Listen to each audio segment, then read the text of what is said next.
This video isn't going to be a reworking or rewrite of any existing audiovisual Tolkien media. It also isn't going to be a review of the current Amazon TV show.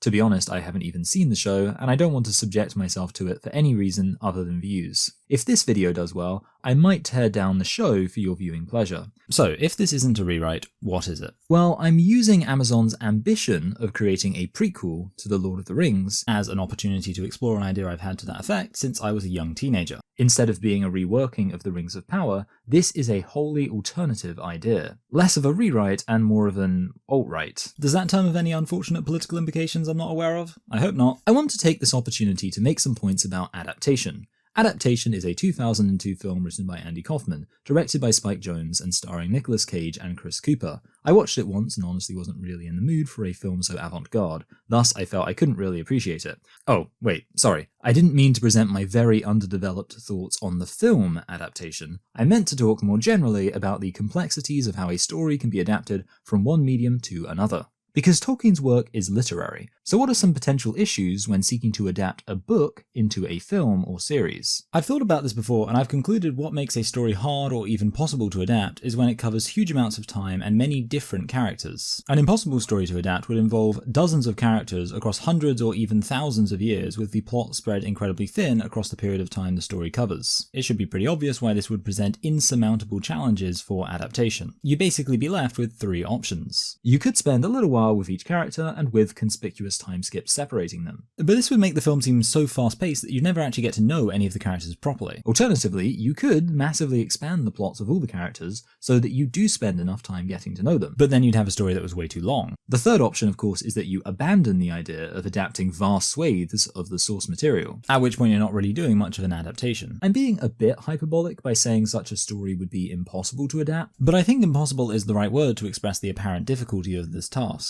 what would make a story easy to adapt? Well, basically just reverse that which would make it hard to adapt, so instead it would be a story taking place over a short amount of time with plenty of plot and a small, interconnected cast of characters who could be sufficiently developed and characterized. The film could stay with these characters for the entire runtime, and their arcs and journeys could follow the plot from beginning to end. That's what would make a story readily adaptable. And this is why I honestly find it crazy that people describe A Song of Ice and Fire and the Lord of the Rings books as unadaptable. They're really not, and you can't even disagree with me there, because The Lord of the Rings was adapted into what is generally regarded as one of the best fantasy action-adventure trilogies ever made. Similarly, the parts of A Song of Ice and Fire that were adapted into the Game of Thrones series are also really well regarded as one of the best TV shows ever made. It was only when the writers stopped adapting the books and introduced their own elements that the story really started to go off the rails. When we're talking about A Song of Ice and Fire being adapted, we're really talking about the first 4 to 6 seasons of Game of Thrones, which as its own thing is considered pretty great, even if seasons 5 and 6 saw a decline in quality. So both A Song of Ice and Fire and The Lord of the Rings have been adapted to well-deserved critical acclaim. And this shouldn't surprise us at all, because the source material was, for reasons I've already laid out, pretty easy to adapt. It doesn't jump all over the place in terms of characters and time periods. The stories are almost exclusively located over a period of a few years, and the central characters are very well defined and all have their substantial roles in the overall plot. Now, this isn't to say that there were zero decisions that had to be made in terms of adapting these stories. While a story itself might be suited to being told in the form of a film series or TV show, that doesn't mean that each individual beat of the story will fit perfectly with the pacing and structure of film or television. So plot points have to be moved around, combined, or cut entirely to better fit the standard 3-act structure stuck to by most fantasy action-adventure films. The most obvious place to recognize this is the film adaptation of The Return of the King. You're probably aware that in the book, Saruman attacks the Shire after Sauron's defeat, and then has to be confronted by the hobbits. Thing is, this would have been totally incongruent with the typical structure and pacing of a film. You have the big climax where the ring is destroyed and Sauron is defeated, and then you would have this whole other big action scene to get through after that, just to defeat a secondary antagonist. I'm not saying this part of the story is pointless, but it would have been hard to make it work in a film adaptation. And even as it is, The Return of the King is very awkward in terms of pacing. Watching these films on DVD is crazy, because you've literally just started playing the second disc, and already the dead men of Dunharrow are attacking the Corsairs. The attack on Minas Tirith is the big battle of the film, and it feels like the Battle of Pelennor Field should be the climax. But no, this huge victory happens, and then they've still got to march on the Black Gate, and Frodo still has to throw the ring into Mount Doom. And then because this story is huge, there are so many loose ends to wrap up. All of this is why, for me, Return of the King is clearly the weakest of these three very good films. The other films have these great, neat, climactic moments, and then Return of the King just has this drawn-out ending that doesn't work so well for a fantasy action-adventure film. Again, I'm not saying that the film is anything less than incredible, and I'm definitely not saying that this is a problem for the books. A book is typically consumed chapter by chapter across several days of reading, so pacing isn't as much of an issue. You can have an entire extra chapter after the main climax in a book, and it doesn't really matter. A book doesn't have to perfectly build up to a climax in the way films do, because a film is typically expected to tell a complete story in a few hours to be consumed in a singular viewing session. And yeah, the film's made a lot of smart adaptive decisions, like in the books the dead men of Dunharrow are actually involved in a separate fight. But of course for the film it was the right decision to have them show up at Pelennor Fields for a much more cohesive singular victory. Unfortunately, no matter what, there still needs to be a whole lot of film after Pelennor Fields, and that just throws off the pacing for me. Great film, just not my favourite of the trilogy. Okay, so to review so far, Lord of the Rings and A Song of Ice and Fire are wrongly described as unadaptable. However, there are still some perilous pitfalls to worry about when trying to adapt them for the conventional form of a typical film. So, what's like the most adaptable story? What's a fictional series that avoids all these issues? There is a correct answer, by the way. Pause now if you want to guess it before I tell you. Have you got it?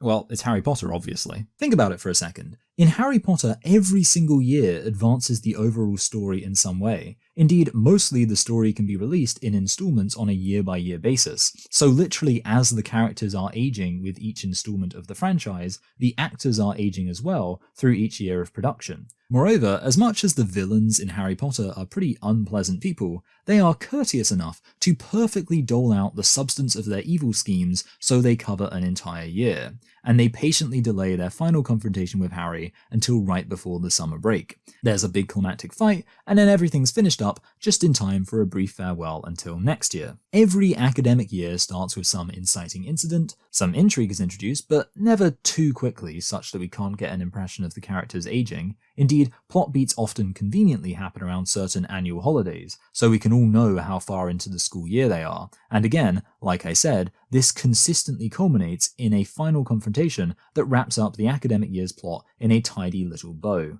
Well done, J.K. Rowling. You sure wrote some easily adaptable books there. I am aware, of course, that even then, adapting the Harry Potter books wasn't an entirely trivial task, especially as they got long. But most of the decisions made in terms of adapting were pretty minor, and the basic structure remains unchanged because the basic structure works really well for a film. So if we had a spectrum of adaptability, Harry Potter would be right over on one side of the spectrum, and Lord of the Rings and A Song of Ice and Fire would still be considered pretty adaptable. On the slightly more difficult side, you'd have things like The Chronicles of Narnia, where sure, you have these neat little stories with clear focuses, but the books do jump around to different time periods and also focus on different characters. It's no surprise that Disney abandoned their Chronicles of Narnia series right when the books begin to change main characters. The generally accepted canon of the Greek myths would also be quite difficult to adapt. Mostly because the interesting and literally titanic stuff happens towards the beginning of the narrative and really fizzles out towards the end, which is the opposite from what you would want in an exciting narrative structure. It starts off with a war between the gods themselves, then superhuman heroes fight all manner of terrifying and dangerous beasts, only for the narrative to end with the Trojan War, just a fight between two earthly kings. And then Odysseus has a hard time getting back home. I'm not saying that isn't exciting, and indeed adaptations of the Iliad and the Odyssey are very entertaining in their own right, but within the context of a broader adaptation of Greek mythology, it wouldn't really work.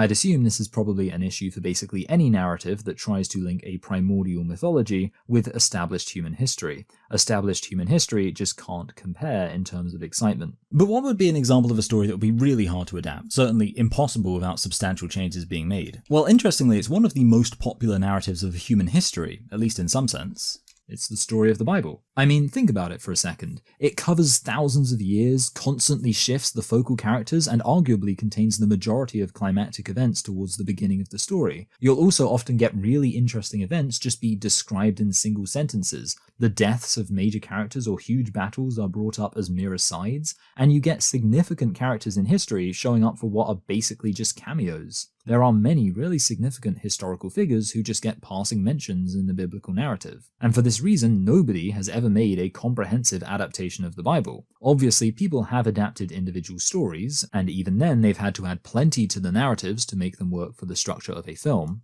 However, nobody has adapted the Bible as a singular story because it's seemingly impossible. How could anybody adapt a story detailing thousands of years of history, hundreds of interesting characters, huge climactic plot shifts, while also keeping the story within a digestible format for a film or TV show? How could anybody adapt anything like the Bible? Well, believe it or not, Tolkien's world has something just like the Bible. Some might think it's just as impossible to adapt, but actually this story is the Lord of the Rings prequel that can and should be made. This is the Silmarillion. More specifically, this is my first edition printing of the Silmarillion, which I will now very carefully place down and replace with this, my much newer version of the Silmarillion, which I am free to throw around and drop and scribble on to my heart's content. So like I say, this book is like the Bible of Tolkien's world, and while part of that is about its content, it's also about its composition. The Bible was made up of several disparate stories after the authors had long since died. By the way, I realize this book looks very old. It's not a first edition printing of the Bible. Anyway, much like how the Bible was composed, the Silmarillion was also put together after Tolkien's death from a whole slew of his old notes. Tolkien was quite the world builder and rightly felt it important to jot down much of the lore for the world wherein he set his magnum opus. Histories of characters, locations, and various races are all details that helped make Middle-earth feel just a bit more real. And unsurprisingly, he never lost his passion for world building until the day he died, meaning when he did die, there was huge amounts of information to be compiled into a prequel. Indeed, while this story might look short, there is a more complete expression of Tolkien's notes in the History of Middle-earth series, of which I admittedly only own the first 5 volumes, fortunately covering most of the Silmarillion in their scope. What's interesting is despite this prequel being put together from a whole load of loose notes, it does have a quite singular focus to the plot. The Silmarillion basically deals with sources of light for the world. It tells the story of the forces of good trying to illuminate the world, while the forces of darkness try to destroy or at least co-opt that light for themselves. Indeed, the titular jewels of the series, the Silmarils, are so sought after because they contain within them the last vestiges of the original light of the Undying Lands, which only the Calaquendi or Light Elves were ever otherwise blessed with seeing. Indeed, my little Tolkien Bestiary says, to compare the Calaquendi with the lesser elves of Middle-earth was to compare diamonds with coal. So as you will hopefully now anticipate, the Silmarils were kind of a big deal. But I'm jumping ahead of myself a bit here, because I'm talking about how great this story is, and how it has to do with this great battle between good and evil, wherein a metaphorical struggle between light and darkness is reified through a grand war over these incomparably beautiful jewels. And yet I've also likened this to the Bible, and I've gone out of my way to explore the potential pitfalls of adaptation, concluding that the Bible would be near enough impossible to adapt. And indeed, I think if you asked a fan of Tolkien whether they'd like to see an adaptation of the Silmarillion, you'd quite reliably get the response, well, that would be awesome, but it'd be impossible to actually adapt well. I'd like to explore how the issues that can arise in adaptation would interface with the process of adapting the Silmarillion. The first concern is one of time. The Bible covers a period of around 4,000 years, from a traditional literalist dating of Adam and Eve to the end of Paul's ministry. How long does the Silmarillion cover? Well, the third age of the sun lasted 3,000 years, and the second age of the sun lasted 3,500 years. Now, the Silmarillion concludes with the first age of the sun. But as I've already hinted at, there were sources of light in Tolkien's world other than the sun, and they preceded the sun by quite a few thousand years. This bestiary is much maligned, mostly due to its inaccurate world map, but I think it's quite accurate. And it identifies 8 ages during the time that the Silmarillion covers, plus a primordial creation period. Hello everyone, Editing Casey here. I recorded this video a while ago, and since then I've discovered that this detail in this book is also basically wrong. So pretty much everything I say about the number of ages before the first age of the sun can be pretty much discounted, but I think it's worth including because the overall point I'm making about how it's still a long period of time is accurate, but the 8 ages thing is just complete nonsense, so I apologize, but I don't think it's worth editing out because, like I say, the overall point I'm trying to make still holds up. The Silmarillion also contains supplementary material describing events in the Second and Third Age, but we don't need to worry about that. Nonetheless, with just these 8 ages in consideration, assuming that ages last around 3,000 years, that would have the Silmarillion covering a time frame of 24,000 years. That's like the entirety of Star Wars history, for over 1,000 generations, all crammed into one book. So if the Silmarillion covers thousands of years, but it isn't that big, then it necessarily must speed through that time, which will be quite difficult to convey through film. A book can just say thousands of years have passed, but for a film, unless you're going to do SpongeBob-style time-passing inserts, 2,000 years later, you're going to struggle to communicate this much time passing. The story obviously focuses on specific events separated by hundreds or thousands of years each time, which would maybe lead to some weird pacing. And finally, with this series covering tens of thousands of years of history, this creates some issues in terms of focal characters. Many of the main characters by the end of the story aren't even born until most of the way through. The fact that this isn't true of all the characters is only because a lot of them are elves, which does take the sting out of having to adapt thousands of years of narrative a bit. If these were all humans, then any time there was a time skip, you'd miss several lifetimes. Nonetheless, while many of the characters being elves means that we don't have to worry about characters dying, there are still some questions relating to character development and growth.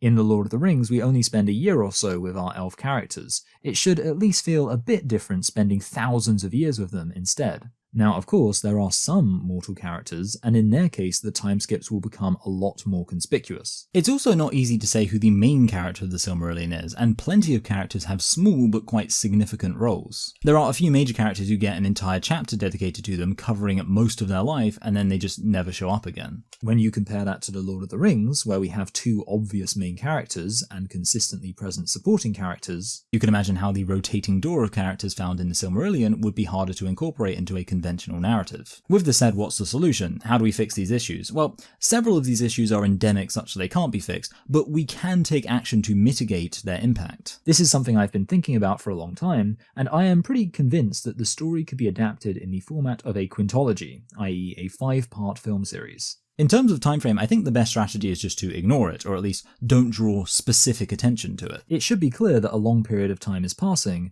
but it's not necessary to make everybody aware that this period of time is in fact tens of thousands of years. The true duration of the story would probably just become a fun trivia fact to consider. A little bit like how technically in the Alien films, due to Ripley going into suspended animation between each film, the events of those films happen over the course of just a few days from her perspective. One of the reasons most people don't notice the absurdly short amount of time passing in the Alien franchise is because they're split up into multiple films, so people don't really think too much about the time between films, or in the case of the Alien films, the lack of time passing. So, considering the story would be told across 5 films, the big passages of time can be in between films such that no film is burdened with a massive time skip right in the middle of it. If a film has new characters, or some of the established characters look a bit older, or locations that were initially just being built are now fully developed, then it wouldn't be hard to work out that some time has passed, without having to cover developments in detail that would have taken place over centuries and millennia.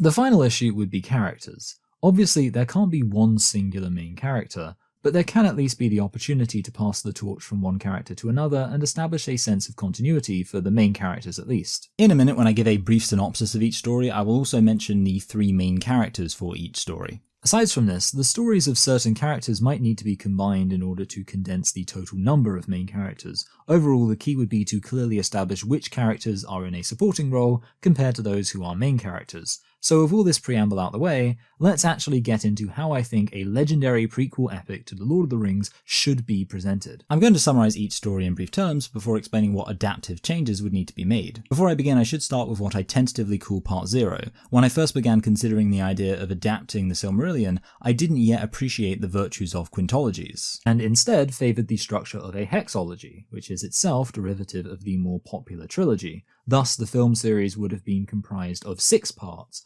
with the first part covering the creation of the universe, the initial fight of the gods, called the Valar from here on out, against the Dark Lord Melkor, culminating in the destruction of the Lamps of Almaren that illuminated the world. Like I say, the Silmarillion is mostly about a very literal battle between light and dark, and the destruction of the Great Lamps and the divine realm of Almaren is a part of that. So also was the arrival of Tolkien, god of war, who came to the Valar's aid. Moreover, the film would also have covered the divine politics around the creation of certain creatures. Aule, the god of smithing and his creation of the dwarves, and Yavanna, goddess of nature, who in turn created the Ents to defend nature against industry. Finally, we would see how Myron began his career learning magical crafts as an assistant of Aule, only to eventually betray the Valar and align himself with the Dark Lord Melkor, taking the name Sauron. Now, you might be thinking actually some of that sounds quite interesting and would make for a good film, but there are a few inescapable issues. Firstly, while these events are quite major, they're also not described in much detail in the Silmarillion and only take up a few chapters. Yes, these events are significant and interesting, but to actually present them in a film without it coming across as an incredibly dense lore dump, huge amounts of supplementary material would need to be added.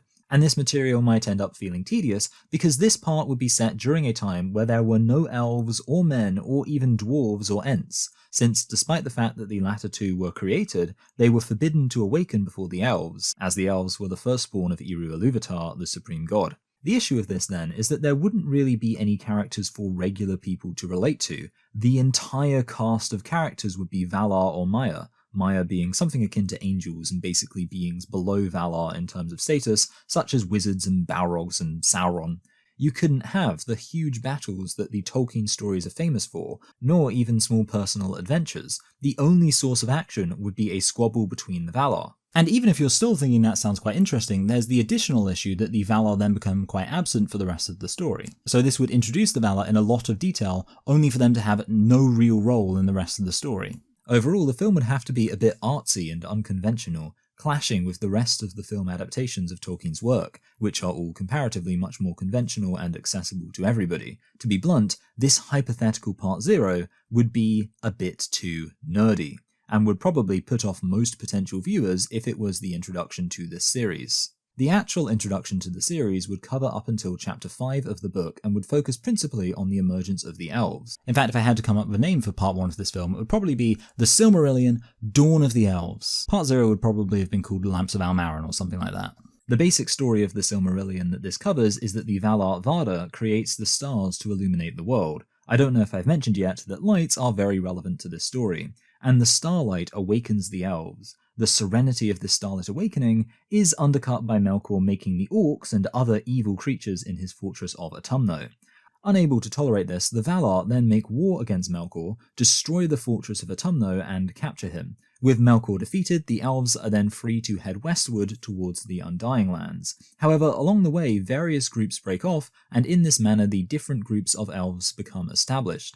There are a lot of these divisions, but one notable example is when the Elf King Elwi becomes entranced by the Maiar, Melian, and refuses to go any further, instead establishing the realm of Doriath. On that note, Elwi would be one of the main characters of this story, alongside Finwë, who was king of a race of elves called the Noldor. Now, in terms of changes, the first thing that should be pointed out is that a lot of what would have been featured in Part 0 can be pushed back to here. The destruction of the lamps could be explained in a prologue, similar to the prologue explaining the backstory in the Fellowship of the Ring. The betrayal of Sauron can be pushed backwards, as can the arrival of Tolkien. The only thing that can't be featured or explained in much detail is the story around the creation of the dwarves and the Ents, since that necessarily occurs before the awakening of the elves. Still, the story can at least get some mention when the dwarves and Ents awaken. But aside from adding content from earlier on in the story, there's one big change that should occur. Make it so the Valar attack Autumno at the end of the film, rather than in the middle, as would be the case if faithfully following the narrative. In the Silmarillion, Autumno is destroyed and Melkor is defeated before the elves travel westward. However, you get a much more climactic ending if the attack on Autumno occurs at the end of the film as a final action beat. This could make the travel of the elves westward more intense, as Melkor and his armies would still be an active threat. To this end, it would of course make sense to add a final confrontation between the elves and Melkor's forces to parallel the Battle of Autumno. Of course, this battle would have to occur in the west, because that's where the elves are heading, but one might imagine that maybe Melkor sends out his troops to attack the elves on the move, and then the Valar take this opportunity to attack. That way you get 2 parallel battles for double the climactic excitement. And it all builds up to this conclusion. The battle is won, Melkor is in chains, Sauron changes loyalty, and the elves are now beginning to settle in their new homes. While those who have remained faithful to their calling westward arrive at the Edenic realm of the Undying Lands. Part 2 would be called The Lights of Valinor and would cover from chapters 6 to 10 of the book. Valinor is another name for the Undying Lands, and the first thing that would be established about the location is that within it are 2 trees from which emanates a brilliant, incomparably beautiful light across all Valinor. Fëanor, the son of Finwë, captures this light in some majestic jewels called the Silmarils. These Silmarils are insanely, unimaginably beautiful, and it speaks to Fëanor's skill as a craftsman that he was able to make them. However, in the midst of all this, Melkor is attempting to convince the Valar that he has been reformed. He deceptively repents of his evil deeds and is eventually released. After this, he forms a pact with a terrifying giant spider called Ungoliant, and they besiege the trees of Valinor, and Ungoliant uses her fangs to suck the light from the trees and extinguish it forever. Except, of course, for in the Silmarils. Melkor attacks the Noldor and murders Finwë before stealing the jewels for himself. From this moment onwards, he comes to be known by the more disreputable name of Morgoth, which he is named by Fëanor. Concurrent with all this is the story of the elves who remained in Middle-earth, largely in the region of Beleriand. Within Beleriand is the kingdom of Doriath, ruled by Elwë, who takes the name Thingol. If Fëanor is the main character in Valinor, then Thingol is the main character in Beleriand. We would see he's established a realm and a family with a beautiful daughter called Luthien. See, this is when the time skips in between films would be very useful, so we don't have to watch the years that it would take for all of this to become established. Unfortunately, to the north of Beleriand is the fortress of Angband. Melkor's lieutenant, Sauron, is rebuilding Melkor's army. All of this culminates in the first battle of Beleriand when Morgoth returns from Valinor and launches an attack against Doriath. And sadly, this isn't the only climactic battle, as Fëanor becomes obsessed with taking revenge on Morgoth and pursuing him to Middle-earth. He demands that the ship-making elves, called the Teleri, give him ships so he can sail across the sea. And when they refuse, he sacks their settlement and steals their ships. This is one of the darkest moments in Tolkien's history, where one group of elves slaughters another. In terms of changing the story, there isn't too much that needs to be done. It's a very complete character study of Fëanor, showing him turning from a talented but arrogant craftsman to a vengeful broken man willing to do anything to take revenge on the villain who killed his family and stole his life's work. And indeed, there's enough else going on in Beleriand and with Melkor's scheming that nothing much would really need to be added in terms of basic plot. The only change that I think should be made is having the first battle in Beleriand occur before Morgoth's return. This way the battle can get a bit more time dedicated to it without having to be stalled until Morgoth's deeds in Valinor are fully completed. While Melkor is still waiting to spring his final attack in Valinor, Sauron can already be sending out waves of orcs and balrogs and dragons to take on Thingol's kingdom. In case you can't tell from all the creatures I just mentioned, this battle would be pretty epic, so it makes sense to give it a large portion of the film to play out. Anyway, so that's how the second film would end. Thingol has successfully defended his people, Morgoth has stolen the Silmarils and extinguished the light of Valinor, and Fëanor has committed war crimes in his quest for revenge. The third film would fittingly be called The Vengeance of the Noldor. To this end, it would cover the arrival of Fëanor and his people in Beleriand and their initial victories against Morgoth. Indeed, the Noldor actually do a really good job defeating Morgoth's forces in a number of key confrontations. Quite early on though, Fëanor is killed in battle against Gothmog, Lord of the Balrogs. While this would be the main focus, the film would cover chapters 11 to 17, albeit somewhat sharing the events of chapters 16 and 17 with the next film. The first chapters this film would cover then actually tell the story of the making of the sun and how this leads to the awakening of men. So we finally get men showing up in the third film. With this in mind, the film would explore the complexities and tensions of the Noldor led by Fëanor, the Sindar led by Thingol, dwarves and men all coming together while simultaneously trying to push back Morgoth. There are 2 changes to be made in terms of adapting. The first and most obvious one would be delaying the death of Fëanor. In the book, Fëanor dies soon after arriving in Beleriand, but in the film it would make sense for Fëanor's death to be a climactic moment. A lot like the death of Boromir. He's not a villain, but instead a complex and flawed hero who ultimately dies as a result of his own greed and impatience. Another change would be to introduce more of the characters who will become important in the final 2 films. even though this is most definitely inaccurate because a lot of these characters would be mortal men who definitely shouldn't have been born yet if they're going to play a role later in the story.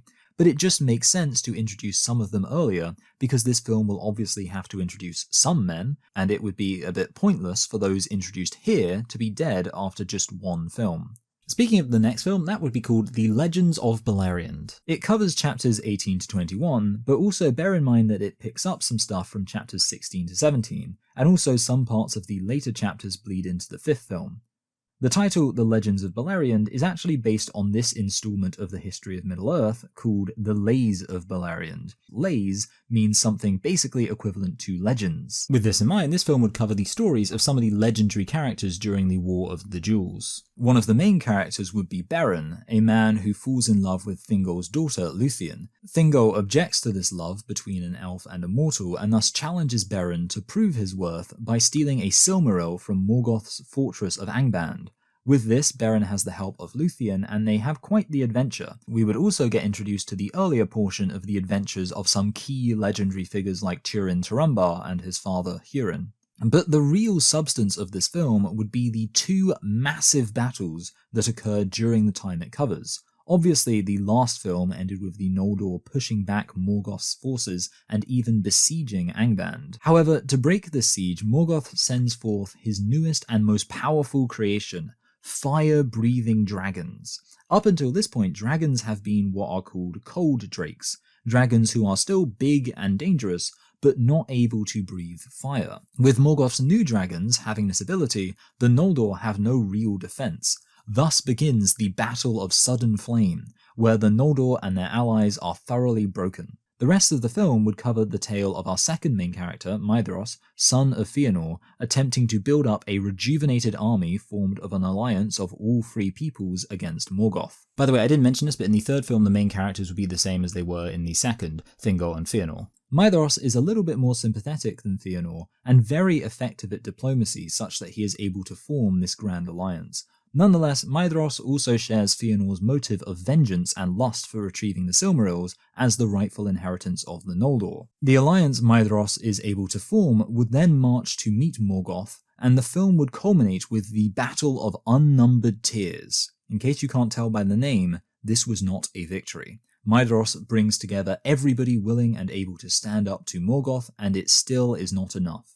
The alliance fails, and Morgoth is victorious. Honestly, this film would be insane if it was actually made. The two battles would be used to bookend the story, and it's hard to imagine how much of a spectacle these two battles would actually be. Take all of the battles from the entire Lord of the Rings series, times them by 10, and then imagine them on crack, and you could maybe get close to imagining the epicness of these battles as the elf kingdoms at their very height face off against a literal god of darkness and all the evil beings he can create. There's a reason I'm just filming myself talking right now instead of trying to find some visual representation of how awesome these battles would be, because no such visual representation exists. It would be insane, and it wouldn't just be pointless spectacle in case you were worried. There are grand themes and big stakes and huge character moments in these battles. Heroes whose deeds I couldn't begin to describe because it would make this video way too long, fooled by the sword or by dragonfire. And in the middle of all this, you have a Romeo and Juliet style romance between Beren and Luthien, where they have to infiltrate the heart of Angband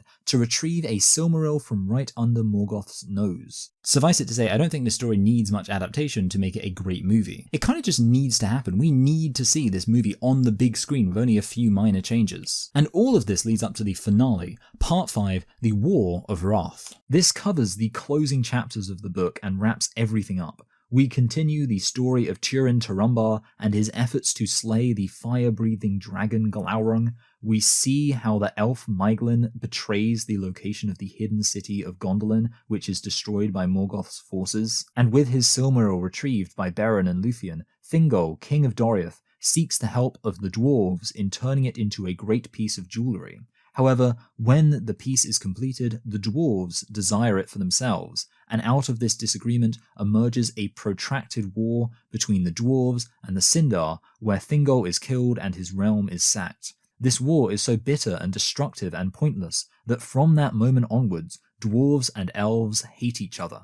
But while all of this is going on, the other main character of this story emerges, Eärendil, grandson of Beren and Luthien and father of Elrond. He is a great sailor and explorer who one day decides to sail to Valinor to ask for the assistance of the Valar in taking down Morgoth once and for all. The Valar descend on Beleriand in the War of Wrath, which is such a huge battle that it ultimately destroys the land of Beleriand forever. But Morgoth is defeated and cast into the void, never to return again.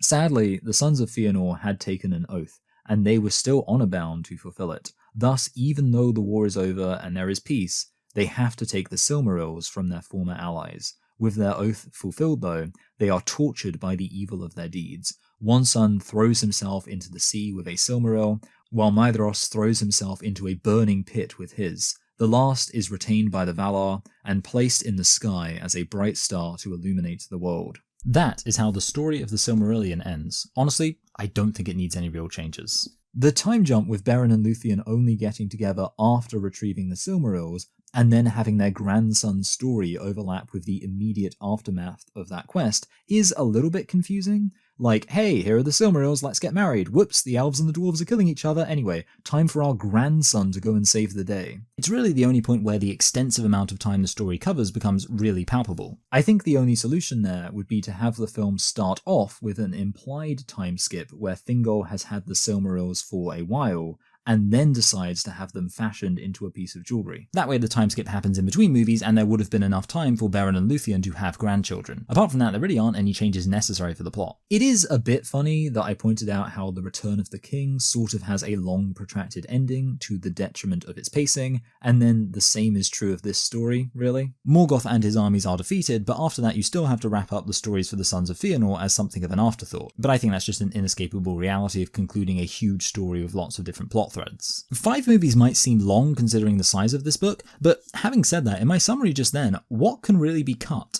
I feel like if you tried to cram any more into any one of those films, you would be overburdening it. If you tried to tell this story in 4 parts, then I think it would be basically impossible. Now yes, the book is short, and for that reason some stuff would need to be added. There'd need to be some dialogue added to explain a lot of the stuff that is just explained through the narration in the book, but that's pretty standard. The basic structure is there, and I think provides a good skeleton for a fully fleshed out film series if there were some screenwriters who could write dialogue to complement what's already there. There are, of course, plenty of opportunities for action scenes, and these would account for a great deal of the difference in length between a 5-part film series and the apparent length of this book. Battles and skirmishes that are described in a few paragraphs or even just a sentence in the book could instead take up hours of runtime across the whole film series. Again, not so much as to feel like filler, we don't want to make the mistake of the 3rd Hobbit film here, but enough to break up the dialogue and provide bits of excitement every now and then.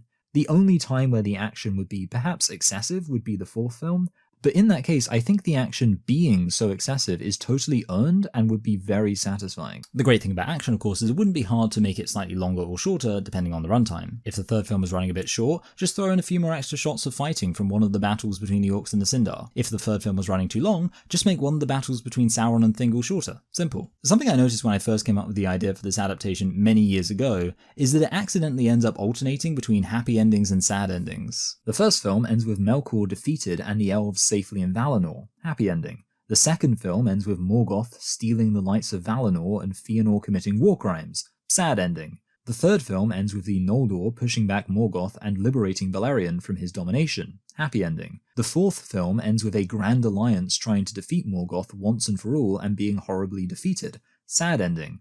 The fifth and final film ends with Morgoth being defeated and peace being restored as the Silmarils are removed as objects of contention, happy ending. This alternation even still works if you included the aforementioned Part 0 I mentioned where Melkor defeats the Valar and destroys the Lamps and Almaren. Sad ending. This alternating pattern happened completely accidentally, but I think it would work well in terms of a more interesting structure. It's not always a happy ending, sometimes the good guys end up losing. It should keep people a bit more on their toes and worried that maybe things won't work out for them. I do want to conclude on everything, but before that, I would greatly appreciate it if you indulged me more than you already have by allowing me to explore just one final alternative idea for an Amazon prequel series. I assume the good folks at Amazon have been listening intensely throughout this entire video. See, when I first heard about the Amazon show, I was told it was a Lord of the Rings TV show, and my first thought was, why would you need to do a TV show of The Lord of the Rings? The films aren't that old and they still hold up. However, I have mentioned now in every single section of this video that I have a slight beef with the structure and pacing of the Lord of the Rings films, particularly The Return of the King. I don't think that very drawn-out ending works that well for a film. But do you know what it actually would work well for? A TV show. Shows like Game of Thrones are literally famous for having their big climax be the penultimate episode of each season, and then having the final episode be a little less action-packed. I actually think that The Lord of the Rings could work much better for a TV show format. I wouldn't be so insane as to say it could supersede the film versions. The film versions would still very much have their place as a slightly more compact telling of the story, just like the Ralph Bakshi animated version has its place as an insanely more compact telling of the story. However, if you wanted to really let every element of the story breathe, and give full focus to Tolkien's entire work without having to worry about fitting the structure of a film series, then a television series really wouldn't be as redundant as you might first think. And the ending of the third film isn't the only example of this. Tom Bombadil is a pretty significant character in Tolkien's writings, but his appearance in The Fellowship of the Ring is completely cut for time because it just wouldn't work in a film. However, in a TV show, you could just have a whole episode dedicated to them meeting Tom Bombadil and it would be fine. People sort of expect episodes dedicated to random apparent side quests in a TV show. So make a Lord of the Rings TV show and give me my random bottle episode where they spend an hour just talking to this eccentric primordial spirit woodsman. I'm honestly fine with that. Tom Bombadil randomly interrupting the flow of the movies would feel weird and out of place, but in a TV show, he can have an entire episode. I'm not sure how much The War of the Ring needs to really be expanded. One of the main strengths of a TV show, like I say, is that they can be a bit less focused on structure and a bit more faithful to the source material. So maybe it wouldn't be a good idea to sacrifice that goodwill from fans who would really want to see a highly faithful adaptation featuring all of the content skipped over in the films by diluting that content with loads of additional stuff. Nonetheless, I think there could be a place for a Lord of the Rings TV show to be valued alongside the other adaptations of The Lord of the Rings that have been before. With this said, I do find it a bit funny when people talk about what shows these companies should be making, because there is an entirely unjustified assumption here that they do it well. I'm saying that somebody should make a Lord of the Rings TV series, but am I just going to ignore the high probability that Amazon would screw it up and create a bad show? I probably shouldn't ignore that. It kind of reminds me of the people who agonize over school curriculum. They say it's really bad that the schools are teaching one thing and they should be teaching something else instead. And I think to myself, does it really matter what they're teaching? It would still be the same broken education system teaching it at the end of the day. There's no idea so great that it would suddenly make a broken system magically fantastic. And so it is with intellectual properties. There is no idea for an adaptation or basic story outline so good that it can guarantee against the likelihood that Amazon or Disney or HBO will find some way of screwing it up. People say that they wish Disney would adapt the Knights of the Old Republic or some other Star Wars expanded universe thing, and I want to assure those people that you don't need to feel bad that Disney hasn't adapted those stories, because even if they did, they'd probably find a way of making them awful. So I would like to see a studio make a Silmarillion film series, and I would actually like to see Amazon make a Lord of the Rings TV show. So I want to see a studio adapt the Silmarillion in this way, but more than that, I want for it to be good, and on that specific point, I won't be holding my breath or getting my hopes up, no matter how close we seem to get to the type of story I'd really like to see. There were a few times making this video, especially when I was explaining the synopsis to the Silmarillion in quite a bit of detail, that I was thinking, why am I doing this? I can't say what you've got out of this video, but please let me know in the comments. I suppose for me, it's mostly just an exercise in wishful thinking. Of course, the difference here is that while with my Star Wars rewrites, I focused on making massive changes to what we got. In this case, I'm more interested in how small structural changes to the Silmarillion could make it work very well for a film series. And honestly, I probably want to do this again at some point, a rewrite focusing less on changing the story for the sake of the story itself, and with more of a focus on the changes that would be necessary to adapt for a different medium. I guess what I got out of this is that I like films because they tell stories, and I like thinking about the way that films can tell stories, and I like to imagine some of the stories that films could be telling that I'd really like to see. And if you share that passion and watch this video all the way through for that reason, then I'm glad this wasn't only for me. Anyway, this is the end of the video. I'll trust that you're familiar with the things you can do: comment, like, subscribe, share. Remember, if this video gets a lot of views, then I will watch and review the Rings of Power TV show. Also, YouTube thinks you'll like this video next, so be sure to click on that and check out more of my content. Bye!